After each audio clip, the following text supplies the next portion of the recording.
Okay, good afternoon, everyone. Good afternoon. Today is January 16th, the year 2003. I'm Dr. Dave Thompson, a volunteer at the Palm Springs Air Museum here in California. The mission of the museum is to preserve and teach the history of World War II. I'm here at the museum today along with Jim Pelletier and Tom Wenner, and I'm going to interview these special gentlemen today. They were both Navy PBM pilots during World War II in the Pacific. Glad to have you here, fellas. Thank you. Nice to be here. Okay, Jim, tell me when and where were you born?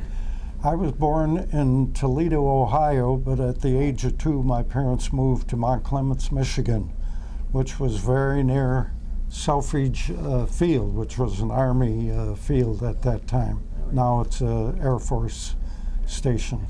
And what year and date was that you were born? I was born in Toledo on the 10th of October in 1921. Okay. So that makes me getting up there in age, doesn't it? Aren't we all? Aren't we all? Tom, where and when were you born? I was born in Salt Lake City, Utah on the 2nd of July of 1919.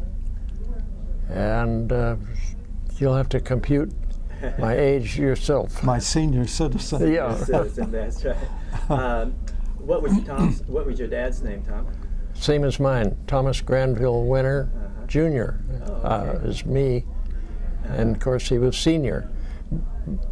As a young kid, a young child, and all through high school, I always went by my middle name because my mother did not want Junior, and she did not want Old Tom and Young Tom around the house.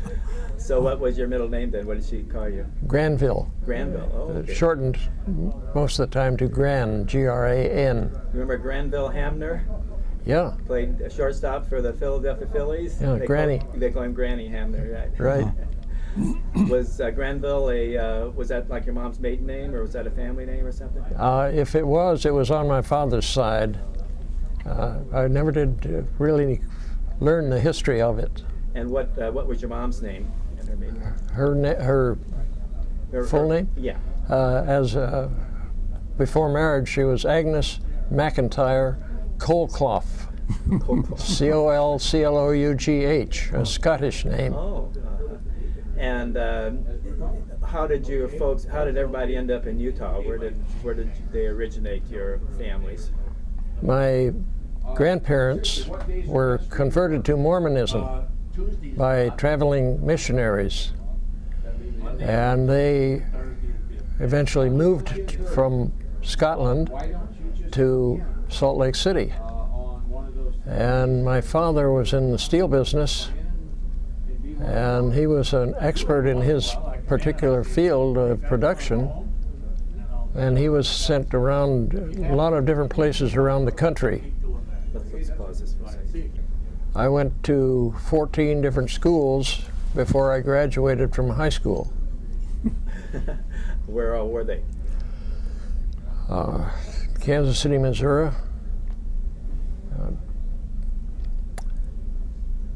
Pittsburgh, Pennsylvania, Syracuse, New York, back to Kansas City, to Tulsa, Oklahoma, to a suburb of Tulsa called Sand Springs, where the plant was where my father was employed, then to Oakland, California, and Pittsburgh, California, where I completed high school.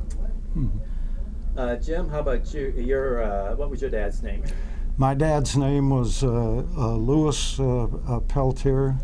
The family came from French Canada, Quebec and Montreal. I had one grandmother named Pelletier, and the other one was Vallier.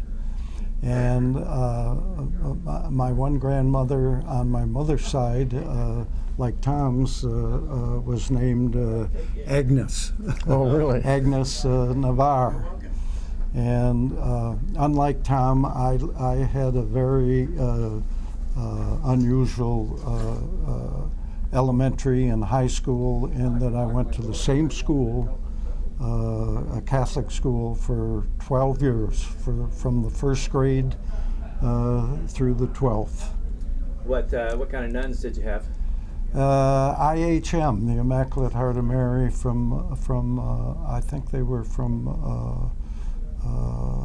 a little town north of Toledo, Ohio. Monroe, Michigan was where they were. And I've always felt very fondly of them because they really enforced discipline, unlike our school systems today. If you didn't do what you were told, you got a rap on the knuckles with the ruler. As a matter of fact, my dad told me one day, he said, I had a call from Sister so-and-so, and she said that you had done something I don't recall. So I told her, what is the largest book that you're teaching with? And she said, the geography book. So he said, well, if he does it again, hit him over the head with it. I went to grade school and high school, Catholic schools too, so I can relate to that. So. Right.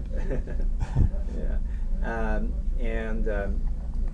So what did your dad do? What kind of work did he do? My dad had a taxi cab company and a bus line out to Selfridge Air Force Base. And of course, when I was a child, I rode on that bus back and forth and saw all the airplanes. And I went with children from the base to school and became very interested in flying at that point in time. But I didn't get the chance to go into the Army Air Force. I was attending the University of Detroit when the war broke out on December the 7th. And there was a group that gathered together to join, to go to through Navy flight training, and they called themselves the Fightin' Titans. The Titans were the university's football team at that point in time. What were some of those early planes that you saw out of Selfridge Field? Oh gosh, they were the Boeing single wing plane. I forget the designation. P-07 or something like that. POE or 12. Yeah. And then I remember going. They used to run the Mitchell Trophy races out at Selfridge Field. And that, of course, really heightened my desire to fly. I went with a girl whose father became legendary. Her father was Major George, and he went out to the Philippines with MacArthur. George Air Force Base was named after him. Let's pause this for a second. Okay, Tom, tell me how you got interested in flying. Was it at a young age, like Jim? No, not at all. I never built a model plane. I had no particular desire to fly until a friend of mine was going to go from Pittsburgh, California, to NRAB, Naval Reserve Air Base at Oakland. And he said, why don't you come down with me? And I decided that with the draft imminent, it would be a much better way to fight a war than having them hand me a trencher and a rifle. So do you recall what you were doing on December 7th, 1941? I was a cadet at Corpus Christi, Texas. Okay, so you joined even before we got involved in. Right. I went in May of 41. Okay. Where did you graduate from high school then? At Pittsburgh, California. Did you play any sports in school? Yeah, I tried everything. I was never really outstanding, but I tried in basketball, football, and track. Okay. So did you? When did you get to? You got to Corpus Christi. Corpus Christi. When did you get there? In August. It was the first first class in August of '41. Jim, how about your high school time? Did you play sports? Yes, I played football and softball in high school. And what high school was that you graduated? That was St. Mary's High in Mount Clemens. Okay. And of course, in those days, we went through the heart of the Depression, and I did a lot of different odd jobs in those days, from peddling papers to stacking goods in one of the first A&P superstores in Mount Clemens, which had opened up in a bank building in the heart of the city. Small town, 23,000 people, still about the same size. And is that near the airfield? Yes, Okay. about 4 miles And what from was the name of your Selfridge. What was the name of your dad's cab company and bus company? It was a city cab, and my dad was a partner with an uncle, and they called it Fuller and Peltier Taxi. What color were the taxis? Orange and black. Orange and black. What kind of cars were they? Do you remember? Well, it was very interesting. My dad was a Ford man, and he always leaned towards that. So after I got out in 1946, after I married, my wife and I went back there to live for 7 years before I was recalled. And I got him to switch to Chevrolets. And 1 year after I was recalled back, he was back with Fords. Did you ever drive any of the cabs? Yes, I did. As a matter of fact, I caught a little hell for driving the taxi one day when we had more business than what the regular drivers could handle. And I think I was about 14 or 15 and had a regular driver's license, but not a chauffeur's license. And when I got back to the office after making a run, my uncle said, that was the wrong thing to do, and I didn't do it again until I got a chauffeur's license. During the Depression, was your dad able to stay in business and everything? Oh yes, he was a hard worker, and was a very heartwarming man. He helped a couple of my mother's relatives who lived in the Detroit area, Dearborn. I can recall taking them groceries, and Dad was good-hearted. Did you have any brothers and sisters? Yes, I had a brother and a sister, both deceased. Okay. Did you speak French? No. Your parents, did they? Or? My dad did a little, but they didn't teach French in the high schools at that time. They taught us. I had 2 years of frustration with Latin. Gala est divisa and tres partes. I think you had to take Latin in Catholic high school. Yes. Too. But your ancestors, did they come from French to get to Canada, to get to French Canada? As far as I could determine, yes. Tom, tell me about, did you have odd jobs and stuff? What was it like for you growing up during the Depression? My father was fairly successful in his chosen profession, if you could call it that. What was that again? Steel production. He was with the United States Steel Corporation, and he had a knack of knowing how to produce the steel, the finished product, at a low cost and high volume. And that's why he was transferred from one mill to another. I didn't work in a steel mill until about my second year in high school, and worked there during the summer doing various things, carrying bricks and hauling slag and all the hard stuff. Get you in shape. Right. And over the years, I did have one or two other temporary fill-ins in a men's clothing store and in a grocery store. And Jim, let's see, did I ask you what you were doing on December 7th of 41? I was attending the University of Detroit, and shortly after went down to the heart of Detroit and took a physical and enrolled in the Navy Aviation Cadet program. Let me ask both of you, what was your feeling when the Japanese attacked Pearl Harbor? Were you surprised, or could you see something like that coming, or what were your thoughts?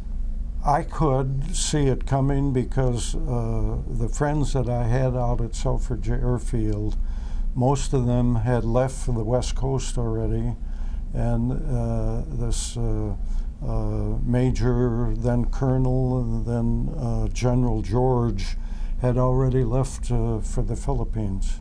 And he was one of the few who was on MacArthur's staff that got left high and dry by the government because they didn't furnish them with the planes and the material that they had. And General George was later killed in Australia in a freak airplane accident. Very fine man. He was a man that you really felt sincere, that he was a kind of a guy that you could love. How did he go to Corregidor with MacArthur? Yes, he did. Was he one of them that they got out on the PT boats, or did he get Yes, out? right. Oh, he did. Mm-hmm. And Tom, what was your thoughts? Uh, Because you were already in the service. yes, the feeling in the service changed just overnight when the war started, because we were wearing civilian clothes going ashore, and from that day forward we wore uniforms. The feeling of it coming on,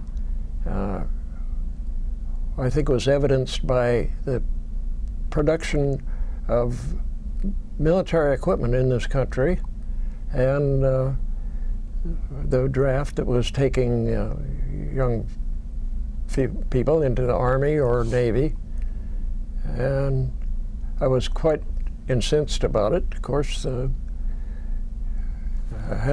have been ever since. So did you continue your training there at Corpus Christi then for a while? Yes. And were you flying planes at that time? Yes. And what were you flying?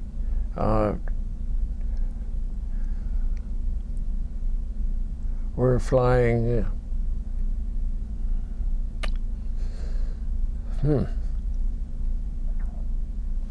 Voltees. Mm-hmm. Vibrator. Mhm. Right, vibrator, Yeah. multi-vibrator. And Beechcraft, a twin Beech, which gave us training in multi-engine before we went into final training. They gave us a choice, a list, what do you want for final training? I chose carrier-based fighters or dive bombers. My second choice was VOVS, flying off a battleship or a cruiser, and my third choice was patrol. And that was a rather non-glamorous, and it's still, if you ever hear Ken Martz, he always called me a pilot.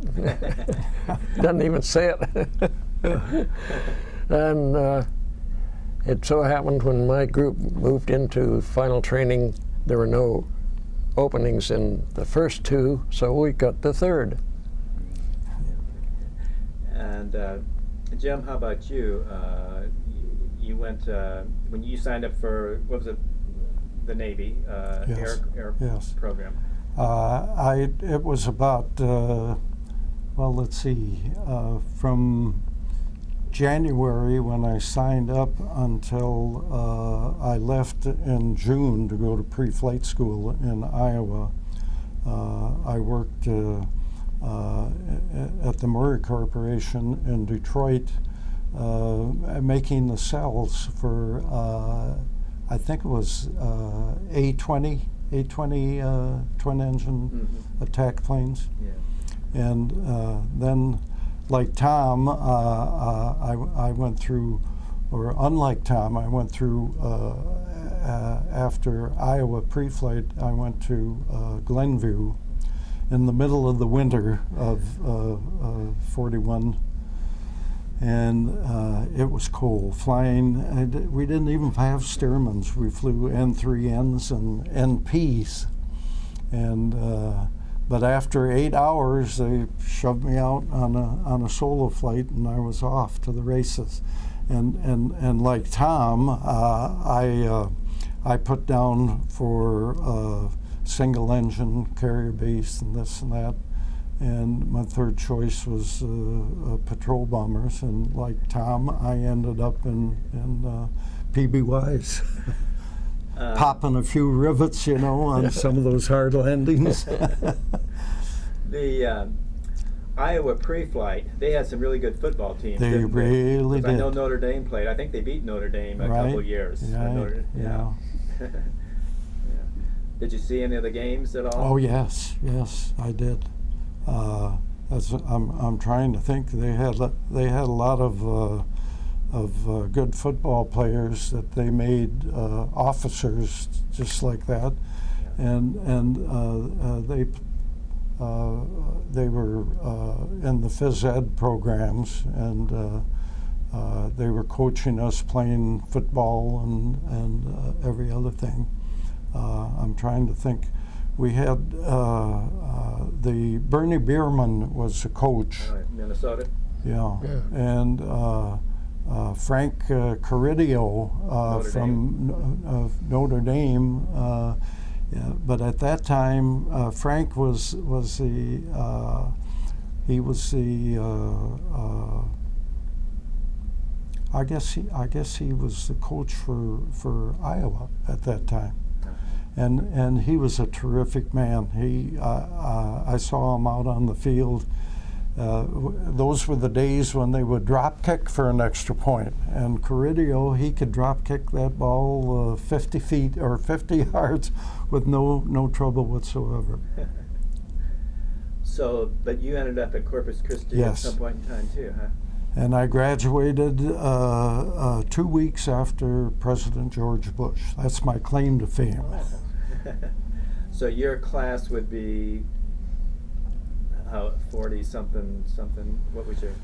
2D 43C, I believe it was, if I remember. And we had they gave us a yearbook called a Slipstream. Are you familiar with that? We've got Is there one there? Mm-hmm. Yeah, I'm in it. Oh yeah, well, we'll have to look for it and see. Yeah. And Tom, you were what, 41 or? Yeah. Yes. 8C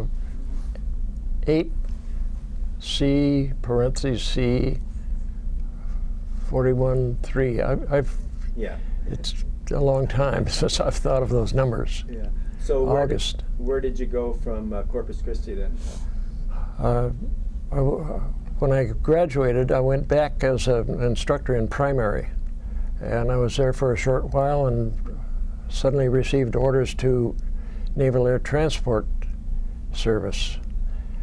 And the Navy was getting 4-engine planes, and we went to Miami, Florida for training in 4 engines at Dinner Key by Pan American, who was the only organization that had 4-engine aircraft. And what were those aircraft?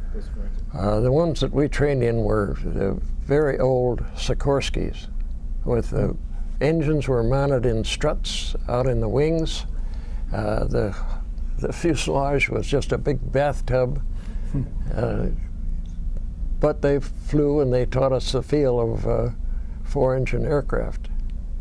Jim, were you familiar with those planes? No, I only with the rivet popper.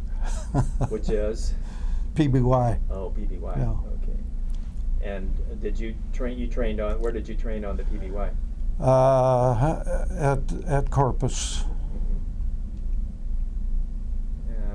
And then when I graduated, I went through a Hollywood, Florida navigation school, and then I was assigned to PBM squadron, VPB 16. And the difference between a PBY and a PBM is? Well, the PBM is a much larger hull and more stable. Flew a little faster, but climbed at a better rate, but we had problems with the Curtiss-Wright engines on those. And when we left our training and when we learned to fly the PBMs, we flew them across country in VPB 16 and lost one in Texas, made a crash landing because of faulty engines. And then we got to San Diego finally, and then up to Alameda, and flew them from Alameda to Hawaii, and where they inaugurated the engine changes from Curtiss-Wright to Pratt & Whitney. And that was a much better aircraft with Pratt & Whitney engines. Do you have similar thoughts too, Tom? No, I never flew a seaplane cross country. I was transferred from Norfolk, Virginia, where I went after Miami, to from VR1 in Norfolk to VR2 in Alameda. And I was there for a short time and transferred to VR2 detachment at Pearl Harbor. Got there just exactly 1 year after the war had started, but things were still pretty well shot up. When did you first start flying PBMs? In November and December of '41. Back here in the States, you were Yes. training on. Okay. And did you find did they have those same Curtiss engines when you first started flying them? Yeah, correct. And did you, when they went to Pratt & Whitney, did you find, like Jim, that there was a better, worked out better? Very definitely. So you get to Pearl Harbor about December of '42. Correct. Yeah. And then how long were you there, or where did you go from there, and what were you attached to? VR2 detachment had their main base in Pearl Harbor. We had a secondary base at Suva, Fiji, and a third base at New Caledonia. What's the name of the town, the big town on New Caledonia? Never been there. I can't remember it right now. But we operated on the basis of carrying as much cargo as we could. We had no guns, no bombs, no gunners. That left the plane, which was about 70,000 pound maximum takeoff, available to carry about 30,000 pounds of ammunition, spare parts, personnel. Did you have fighter escort? When we went into a forward area, yes. But most of the time we were on our own. When you did, were they carrier-based planes or what? Carrier type, not always carrier-based. It would depend on what island we were leaving, where we were leaving, and where we were going. Jim, how about you? Where were you where did you go when you went over there? And Well, we flew the planes to Hawaii, and we were there for about a month, and then we started going towards the forward areas and went south to Ulithi and Kwajalein, Enewetak, and we finally ended up with our supply ship, the Pocomoke, the AVN-9 in Saipan. And we were in the forward area in Saipan when the Japs still controlled it. And from then on, we were with the patrolling, mostly night patrol for anti-sub work out of Saipan, and went finally forward onto some of the other islands and onto the Philippines. and your missions were similar to Tom? No, we were strictly anti-sub. Oh, okay. 14, 15-hour night flights, always night flights, taking off in some harrowing seas, you know. And we had a black shoe aboard the ship that told us that we had to get the planes off, mattering not what the conditions of the sea were. Okay, a black shoe is a Navy ship type person, right? Right. As opposed to a Aviator. air type aviator, right? The aviators wore the brown shoes. Right, Tom? Absolutely. Well, how could you detect a submarine at night? Well, we had sonar gear, and if one of the ships had detected submarines in the area, we would drop the sonobuoys and try to detect. With all the 6 months cruising that we did and night flying and everything, there was only one occasion when they picked up what they thought was an enemy submarine, and it was kind of a fun story to tell. We had one JG aboard who was a co-pilot, and That's a lieutenant junior grade, right? and he was listening to the headset with the sonobuoy, and they detected a what they thought was a sub, and made a run on it and dropped a torpedo, and his first name was Jules. I won't mention his last name. And he said he heard the drop, he heard the torpedo running, and then he heard a big boom, and they thought they made a hit. Well, when they landed and they opened the bomb bay doors, the torpedo was still in there. So after that, we called Jules. We called him Boom Boom. We nicknamed him Boom Boom. Tom, tell me some of the interesting experiences you had. Well, I think the one site that I can always recall, we were leaving the Tonga Islands, Tonga Taboo, and blew an engine. We turned around, of course, and went back. They sent an engine out from Suva, Fiji to us. The ship was torpedoed just outside the harbor and limped back in. They sent another engine out, and that ship was about 3/4 of the way probably, and it was torpedoed. And the crew, most of the crew survived in the lifeboats, and they were near an island uninhabited. And they went ashore finally, they flew an engine from Pearl Harbor down to us in a PB-2Y. The hatch was big enough on there to get the engine in.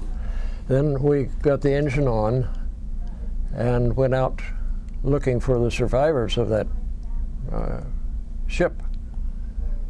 And we saw them on this island, or we didn't see them. We saw they had in light rocks on the beach had the letters H-E-L-P.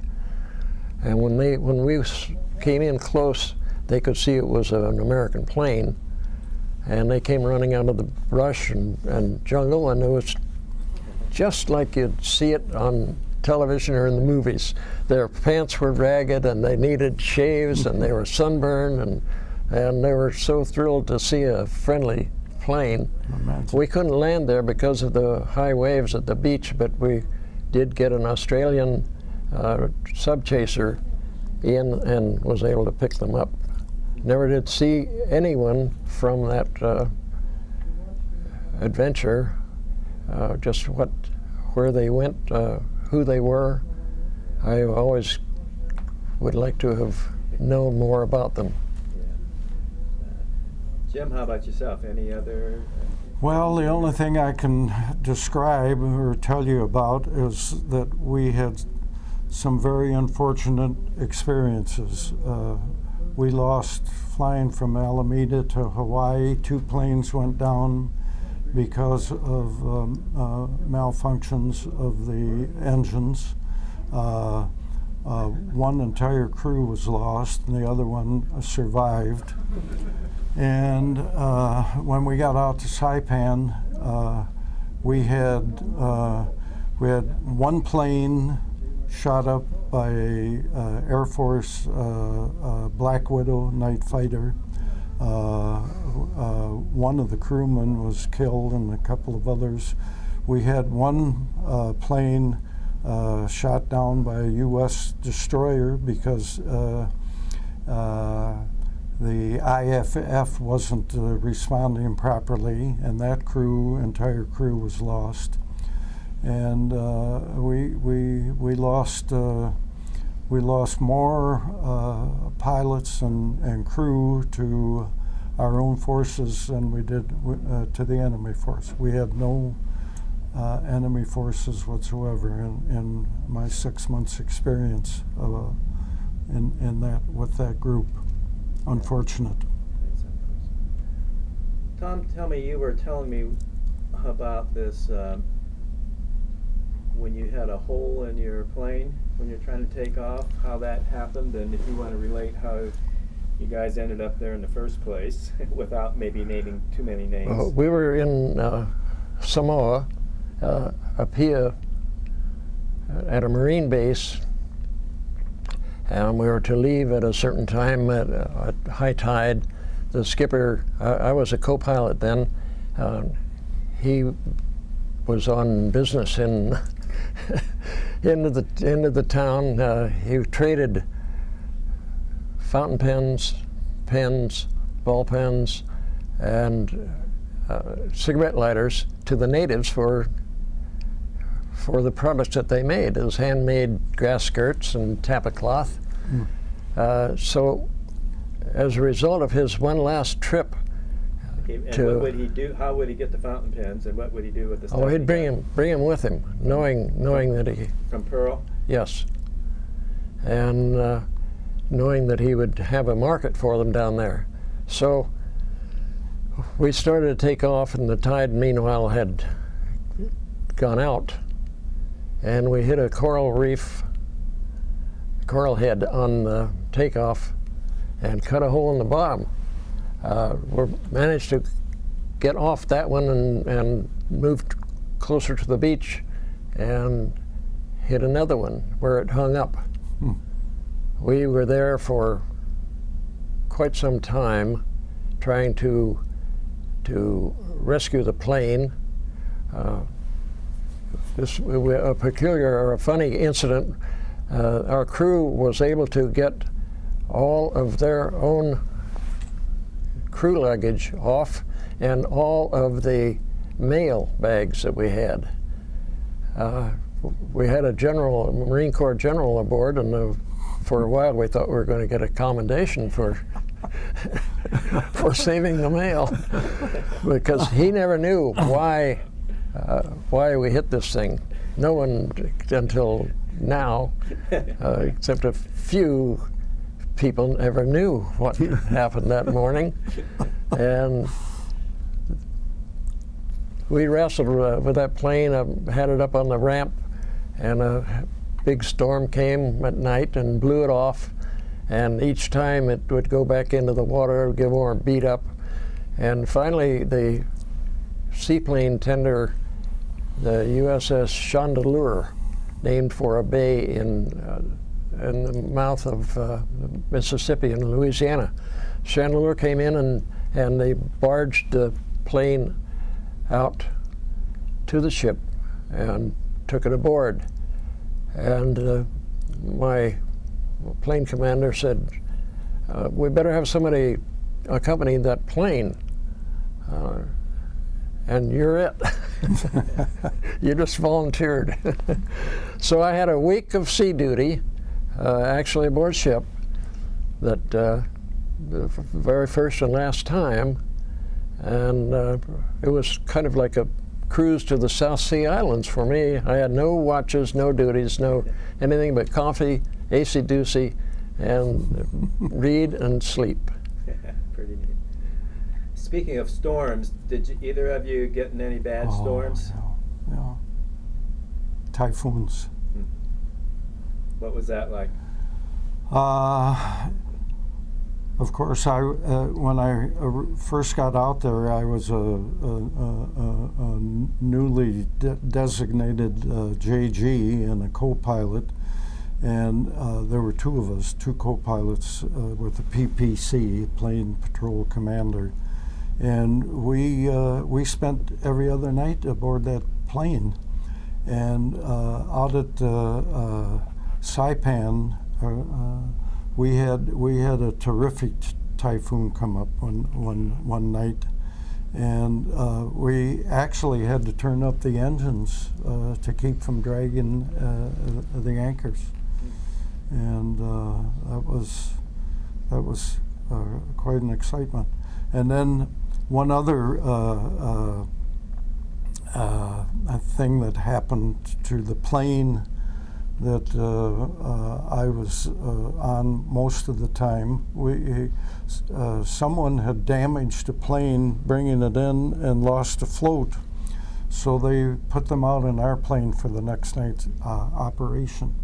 And when they came back, I'll be darned if they didn't do the same thing. They lost the float.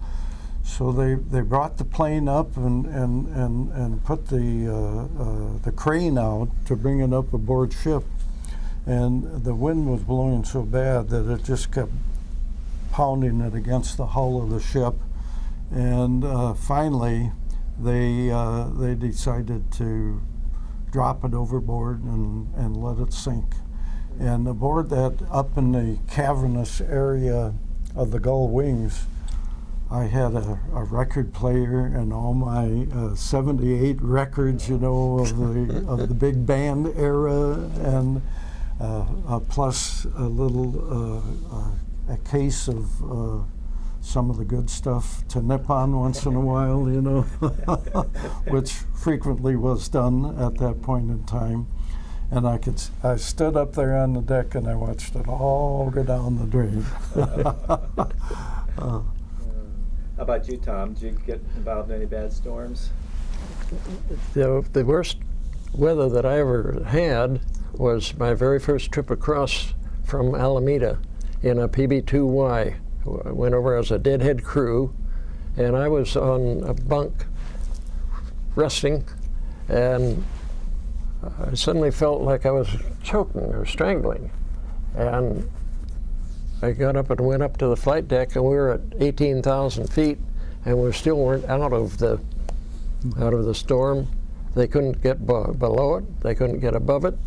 It took us just about 18 hours to go across that night, and we had almost nothing but fumes when we arrived. I had to go into helo rather than Pearl Harbor. Other than that, Tom, tell me about your short snorter. are you a short snorter, Jim? I was, but I don't know where that old snorter bill is anymore. Well, it was a thing that started years ago, and I'm guessing that it perhaps was the long-range overwater pilots for Pan American began it. And as you boarded the plane, or shortly thereafter, one of the crew members would ask if you were a short snorter. If not, would you like to be? Well, no one ever said no, so you'd get out your wallet and pay $1 to each of the short snorters that were aboard, and also exchange signatures on a bill that you kept. And you would sign their old bills that they had in their pocket that have been used as short snorters.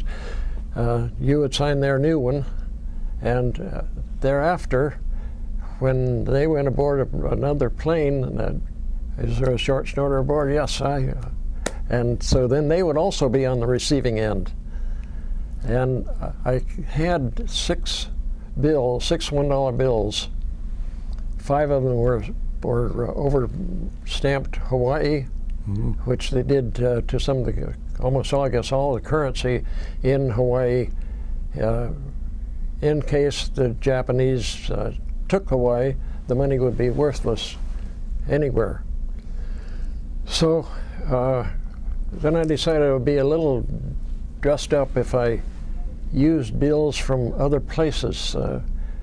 Auckland, New Zealand, I picked up a bill with New Zealand, one from Australia, one from New Caledonia, one from Samoa, and kept gluing them on, or taping them until they formed about a 7-foot long chain, which I still have. I know you do. Do you have it here today? No, sorry. Oh, God. Well, we'll I've seen it, and it's really something. Yeah. That's great. So,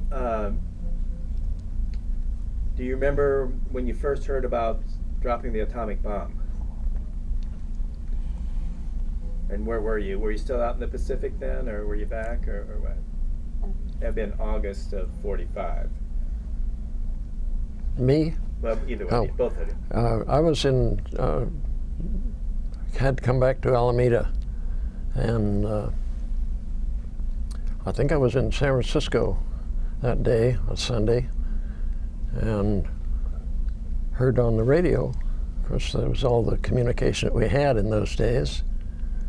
And I was glad that they had, and I've always been glad that they went ahead with it, because it saved so many American lives, and it would be lost in an assault on the Japanese mainland. Jim, how about you? I was home on leave when that incident happened. And of course, my family and I were elated to think that this was really going to draw this whole thing to an end. And it was, I've since been back to Hiroshima and saw what the devastation was. And it was really appalling, and you had to feel sorry for all the innocent people.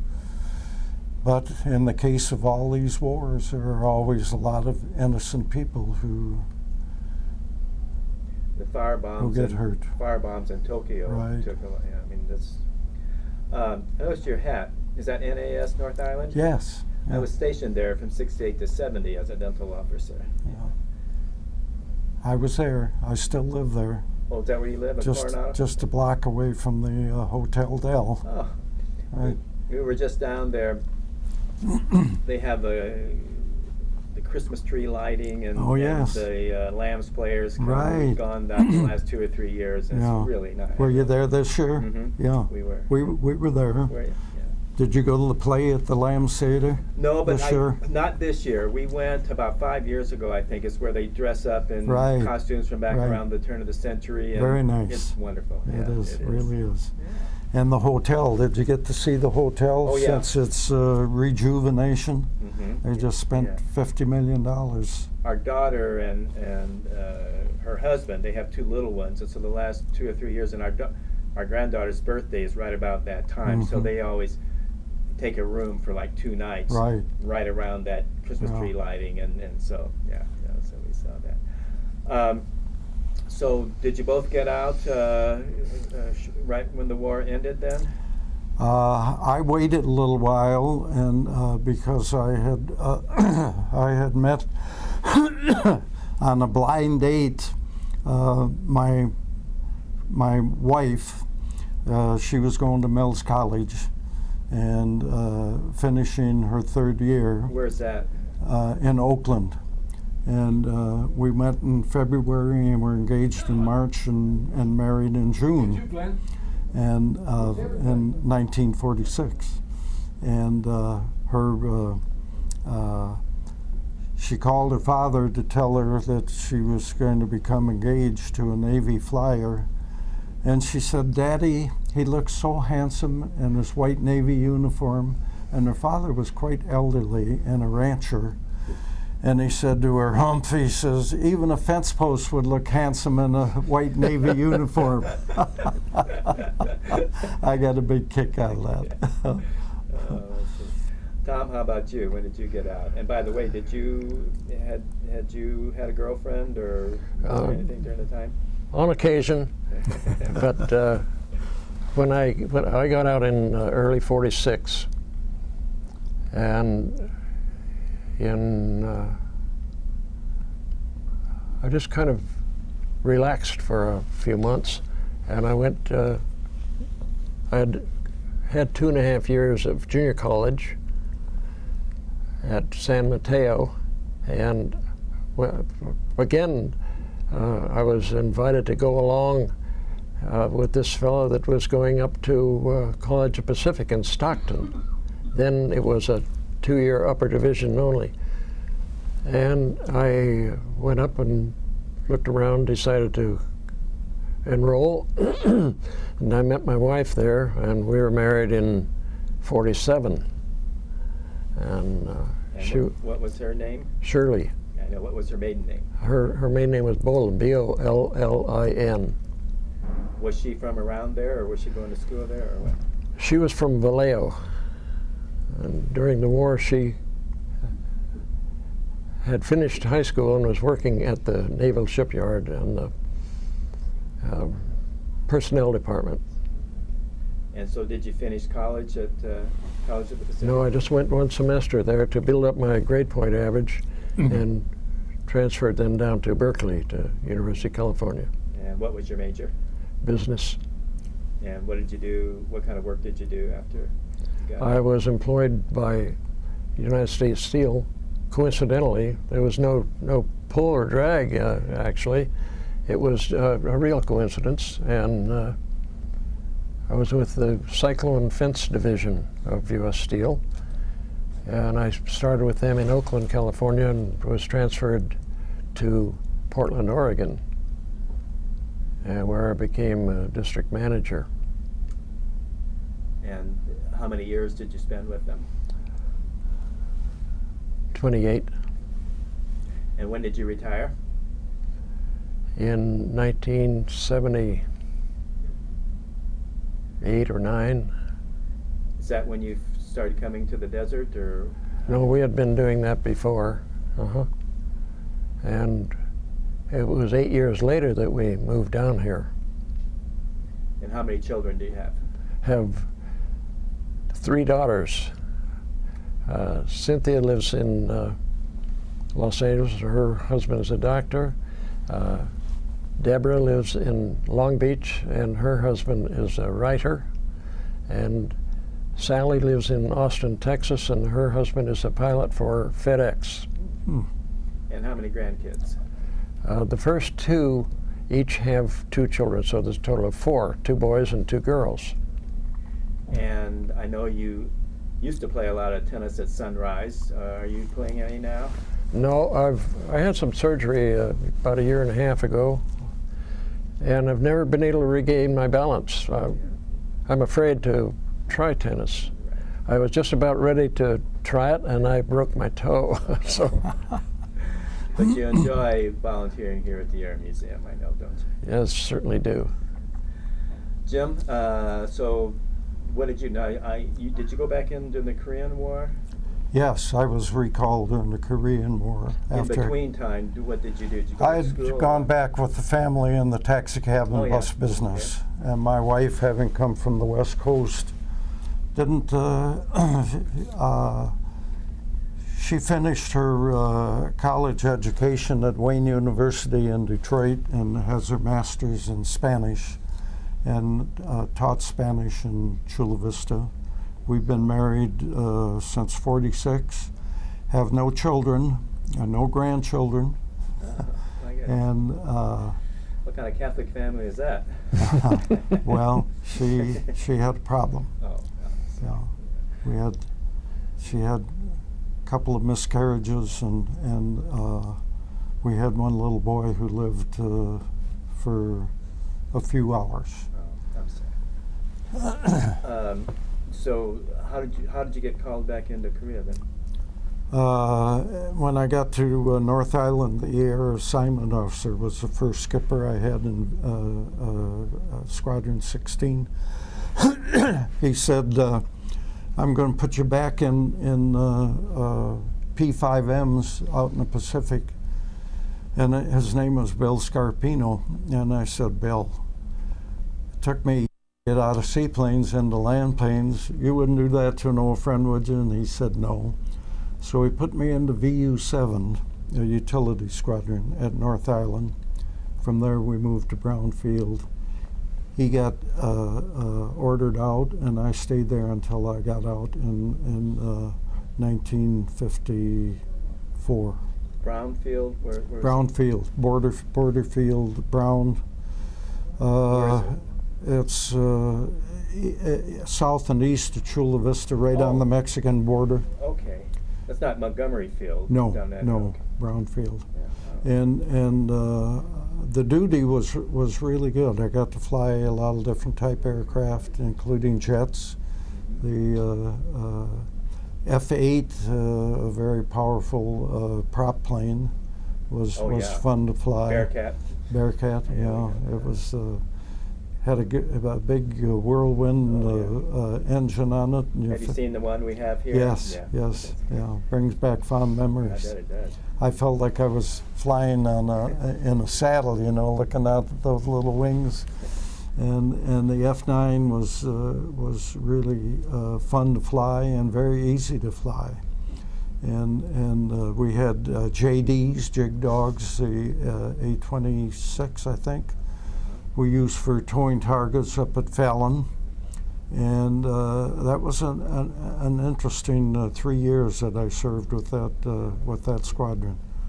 And what did you do when you got out? What kind Subsequently, I got into the automobile business. I started out as a salesman in San Diego with Peck Buick and his used car manager, and I left after 2 years, and we went to Chula Vista and National City, opened up a used car lot, and subsequently got a Rambler dealership, and then 7 years later, a Chrysler Plymouth, and we had Jeep, Eagle, Rambler, and I spent 25 years in the automobile business after that. Yeah, when I was at North Island, I lived for 1 year in Imperial Beach, and then the second year I bought a house over in Otay Mesa. Oh, yes. But, our daughter lives in Solana Beach now, so we Right. come back quite a bit. Nice area. We love the area, except that I'm responsible for selling too many cars, and now we're getting choked freeways down there. And Yeah. Are you still, did you retire, or are you still in yes, business? I'm retired, 10 years. Do you play any golf or tennis? Play a lot of golf, still playing tennis. As a matter of fact, the president of our club and I won the tennis championship just Tuesday. Oh, you did. What club do you belong to? What club? What club do you belong to? Oh, La Quinta Country Club. Sure. And I played golf in the Classic on 7 different occasions, and came in. It's a fun format, but I don't qualify anymore. You have to have an 18 or under handicap, and I passed that stage in life. And do you live here all the time, or do you have a place in San Half Diego? and half in Coronado and half in. We have a beach house and a desert house. That's really nice. So we're And very happy. Where do you play down there? San Diego Country Club and North Island has a very nice little golf course. Yeah. Are you a golfer? Yes. Yeah. We're at Mission Hills here. Oh, yeah. And play tennis too. Right. Well, it sounds like you guys have had an awfully nice life. So nice to have you here, and really appreciate it. So I think we'll wrap it up now. Well, thank you for the opportunity. It's been very enjoyable. Right, Tom? Been a pleasure meeting Right. Jim, and thanks for the interview. You're welcome. Right Okay. on. All right.